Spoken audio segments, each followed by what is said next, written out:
Hello internet, my name is Lave and I watched Sonic the Hedgehog, which I think we can all agree didn't get off to the best start with that first trailer. I mean, yeesh.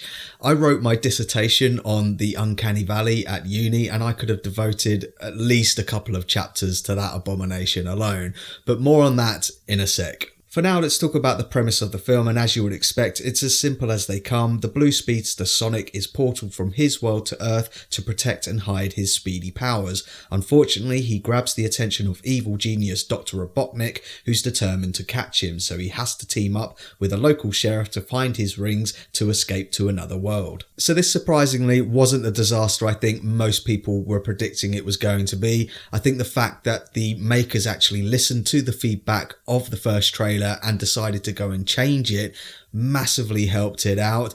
I think a lot of the heart of this film comes from the fact that Sonic is actually quite lonely, so it would have been infinitely harder to empathise or sympathise with his character if you're repulsed by him. Taking him back to his cartoony traditional look looks great in my opinion. On a few occasions you could argue that he could have done with a few more render passes to embed him into the scene a bit more, but overall I thought he looked great. We even see him as a baby hedgehog at the beginning of the film and he's super cute, so full praise to the technical teams for turning that around in double time. Now I'm from the Sega Master System generation. I mean, I remember my brother opening up a Sega Master System at Christmas and going, "Oh my god, Sega Master System," and I was like, "Oh my god, what's a Sega Master System?" So that's how old I am. But I don't really remember Sonic having a voice in all of the old games that I used to play, but I did like the vocal performance from Ben Schwartz. I thought he got the balance between being a little bit cocky but also a little bit vulnerable.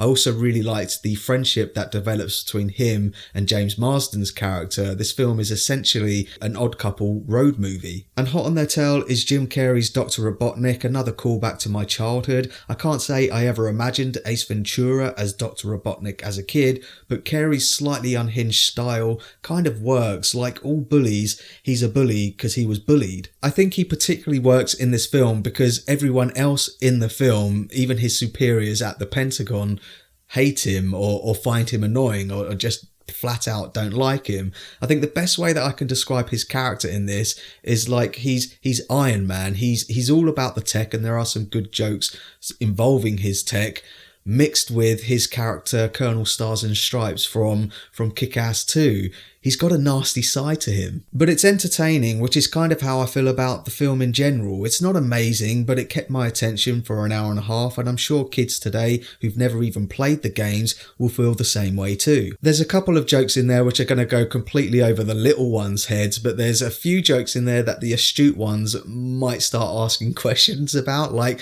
they might start asking, what does terrorism mean? Or what does a jumper in terms of like suicide mean? And some of them might even think that it's funny to tie up their mum and just leave them there for the entire day.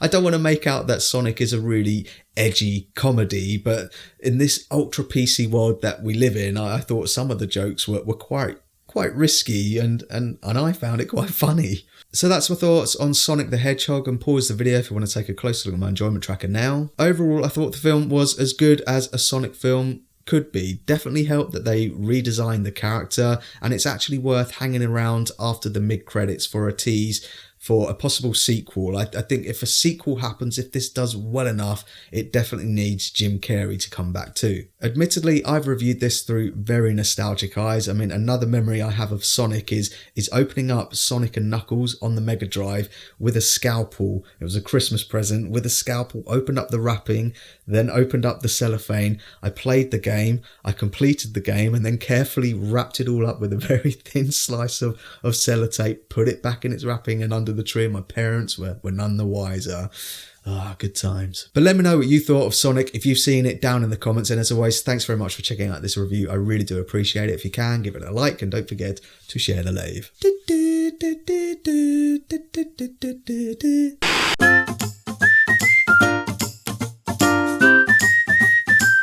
Subscribe.